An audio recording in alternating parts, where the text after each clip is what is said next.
Hello friends, आज की video में हम डिस्कस करने वाले हैं कि जो सीटेट का एग्ज़ाम है वो हम इजीली कैसे क्रैक कर सकते हैं। जैसे हम सभी जानते हैं कि हमारा जो सीटेट का एग्ज़ाम है वह होने वाला है 7 जुलाई को। जी हाँ, अभी हमारे पास टाइम भी बहुत कम है, तो उसको ध्यान में रखते हुए हम सीटेट के एग्ज़ाम की प्रिपरेशन कर रहे हैं। आप भी कर रहे हैं और कुछ वीडियोज़ है जो मैं जितनी मैं हेल्प कर सकती हूँ वो आपके साथ मैं ज़रूर शेयर करूँगी। तो चलिए डिस्कस करते हैं सीटेट का एग्ज़ाम कैसे आपको क्रैक करना है। पहले तो हम ये जान लेते हैं जो हमारा सीटेट का एग्ज़ाम है वो कितने मार्क्स का है। टोटल मार्क्स इसके 150 है। देन इसका जो पेपर होता है, जो फर्स्ट और सेकंड पेपर, ये बोथ यानी ये दोनों के दोनों 150 नंबर के होते हैं, यानी 150 मार्क्स के होते हैं। जो भी स्टूडेंट्स प्राइमरी का एग्ज़ाम देना चाहते हैं यानी पेपर 1 उनको देना पड़ेगा। उसके लिए उनके पास जेबीटी डाइट होनी चाहिए, कंपलसरी है। पहले बीएड को भी अलाउ किया था, बट अब बीएड वाले प्राइमरी में नहीं एलिजिबल है। तो जो बीएड वाले हैं वो 6+ के एग्ज़ाम दे सकते हैं, यानी पेपर 2 दे सकते हैं। तो ये हमने जाना कि कौन से स्टूडेंट्स हैं कौन सा एग्ज़ाम दे सकते हैं। चलिए बताते हैं आपको कि जो सीटेट का एग्ज़ाम है 150 मार्क्स का होता है। पासिंग मार्क्स इसका होता है 90 मार्क्स, यानी जो जनरल कैटेगरी में आते हैं उनको 90 मार्क्स चाहिए होता है, और जो किसी कोटे में आते हैं जैसे ओबीसी हो गया, एससी एसटी, तो उनको 82 चाहिए। मोड ऑफ जो पेपर होता है, जो हमारी ओएमआर शीट होती है वो प्रेजेंट टाइम में जो हुई है, इससे पहले वो ऑफ़लाइन हुई है, उसके पहले ऑनलाइन हो चुकी है। तो जो ऑफ़लाइन पेपर्स होते हैं उसको हमें थोड़ा सा टाइम ज़्यादा देना पड़ता है, तो इसके लिए हमें प्रैक्टिस की भी बहुत ज़रूरत होती है।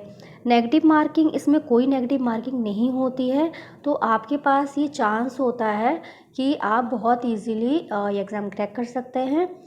नेगेटिव मार्किंग ना होने की वजह से एक ये बेनिफिट है कि आपके मार्क्स नहीं कटेंगे, तो आप इजीली फ्री माइंडेड होके ये पेपर अटैम्प्ट कर सकते हैं। हमें टारगेट क्या रखना है, हमें वो डिसाइड करना है। आप अगर पेपर 1 दे रहे हैं तो पेपर 1 के लिए भी आप एनसीईआरटी का ही यूज़ करेंगे, यानी जो पेपर 1 है उसके लिए आपको एनसीईआरटी के थ्रू ही जाना है, एनसीईआरटी को ही प्रिपेयर करना है। साथ में हमारी इसकी पेडागोजी भी चलती है हर एक एग्ज़ाम्स की। देन हमारा जो पेपर 2 होता है उसमें भी हमें 6+ की सारी एनसीईआरटीज़ होती हैं, वो लेनी होती हैं। जो सिलेबस है आपको सीटेट की वेबसाइट पे मिल जाएगा, डायरेक्ट वहाँ से आप डाउनलोड कर सकते हैं। अगर आप चाहें तो जो क्वेश्चन पेपर है वो भी बैक ईयर्स के भी आपको वहाँ पे मिल जाएंगे। ये तो हो गई हमारा ये जानना कि भाई हम सीटेट का एग्ज़ाम देने जा रहे हैं तो हमें क्या करना है और कहाँ से कितना सिलेबस आएगा। सिलेबस हमने जान लिया, मार्किंग हमने जान ली। अब हमें ये डिसाइड करना है कि जो हम एग्ज़ाम देने जा रहे हैं उसके लिए हम फुली प्रिपेयर्ड हों। मेंटली प्रिपेयर भी होना बहुत ज़रूरी है, क्योंकि सीटेट का एग्ज़ाम का जो रिज़ल्ट है बहुत अच्छा आता नहीं है। हमने अभी प्रेजेंट टाइम में जो हुआ है उसमें भी हमने देखा है रिज़ल्ट बहुत अच्छा नहीं रहा है। तो ये जो सीटेट का एग्ज़ाम जो भी स्टूडेंट दे रहे हैं, पहले तो आप ये डिसाइड कर लीजिए कि आपको एग्ज़ाम कौन सा देना है, उसी के अकॉर्डिंग आप अपनी प्रिपरेशन कंटिन्यू कर सकते हैं। अगर आप पेपर 1 दे रहे हैं तो उसके लिए आपको पूरी प्राइमरी की जो भी एनसीईआरटी की बुक्स है वो आपकी प्रिपेयर होनी चाहिए। उसमें आपकी पेडागोजी आती है, हिंदी इंग्लिश आती है, इन्वायरमेंट आती है, और मैथमेटिक्स साइंस वगैरह ये इन्वायरमेंट के थ्रू ही आता है। इन्वायरमेंट और साइंस इसमें इंक्लूडेड होता है, तो ये सारे सब्जेक्ट्स आपके प्रिपेयर होने चाहिए। अगर आप पेपर 2 दे रहे हैं तो आपका वो सब्जेक्टिव होता है। उसमें क्या होता है कि हिंदी इंग्लिश तो कॉमन होती है, पेडागोजी भी कॉमन होती है, सोशल या मैथमेटिक्स साइंस में इसमें आपको चूज़ करना पड़ता है।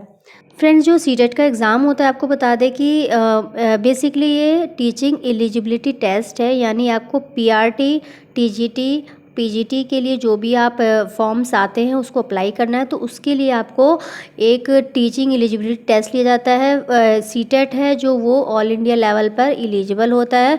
मोस्टली स्टेट इसे वैलिड मानते हैं और ये सेंट्रल गवर्नमेंट के अंडर में आता है। इसके अलावा स्टेट टेट भी लिए जाते हैं, जैसे उत्तराखंड हो गया, यूपी हो गया, राजस्थान, हरियाणा, एमपी, ये सारे स्टेट भी अपने टेट लेते हैं। बट ये सीटेट ऑल इंडिया लेवल पे एलिजिबल होता है। यदि आप ये सीटेट का एग्ज़ाम क्रैक कर लेते हैं तो अब आप इजीली किसी भी स्टेट के जो टीजीटी, पीजीटी और प्राइमरी लेवल के जो फॉर्म आते हैं उसके लिए एलिजिबल है फॉर्म फिल करने के लिए। फ्रेंड्स, अगर आप ये वीडियो देख रहे हैं तो कमेंट करके ज़रूर बताइए कि अगर आप सीटेट की प्रिपरेशन कर रहे हैं तो कौन से पेपर की और कहाँ से स्टडी कर रहे हैं, कमेंट करके ज़रूर बताएं। वीडियो अच्छी लगी हो तो आगे शेयर जरूर करें, लाइक सब्सक्राइब करना ना भूलें। Thank you for watching.